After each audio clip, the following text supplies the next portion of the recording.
આવ્યો હતો। તેમની માતાનું નામ વિદ્યાદેવી અને પિતાનું નામ કિશનસિંહ હતું। તેમના પિતા ખેડૂત હતા। ભગતસિંહ જ્યારે 12 વર્ષના હતા ત્યારે તેણે જલિયાંવાલા બાગમાં હત્યાકાંડ થયો તે સાંભળી તે હચમચી ગયા હતા। તેની અંગ્રેજો સામે લડવા માટેની ઝુંબેશ ઉઠાવી તે આઝાદી ઉદ્દેશ પ્રાપ્ત કરવાના હતા। ભગતસિંહે એક કવિતા બોલી હતી कि सरफरोशी की तमन्ना अब हमारे दिल में है, कि सरफरोशी की तमन्ना अब हमारे दिल में है, देखना है जोर कितना बाजुए का दिल है, वक्त आने पर बता देंगे आसमां हम अब से क्या बताए क्या हमारे दिल में है। ભગતસિંહ દેશની આઝાદી માટેના આંદોલનમાં જોડાયેલા હતા। તેઓ ક્રાંતિકારી પ્રવૃત્તિઓ કરતા હતા। એપ્રિલ 1929 માં વીર ભગતસિંહ અને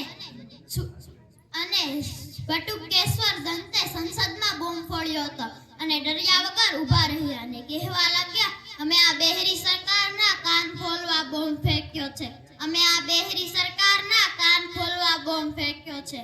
અત્યાચાર સહી રહેલ પ્રજાને અંગ્રેજ સરકાર સાંભળતી નથી। તેના કારણે તેઓ ગિરફ્તાર થઈ જેલમાં ગયા। તેમના પર કેસ ચાલ્યો અને ફાંસીની સજા થઈ। 23 માર્ચ 1931 ના રોજ વીર ભગતસિંહ અને તેના સાથીઓ રાજગુરુ અને સુખદેવને ફાંસી આપવામાં આવી। ભારતના વીરપુત્રોએ હસતા હસતા ફાંસીનો ફંદો પહેરી લીધો।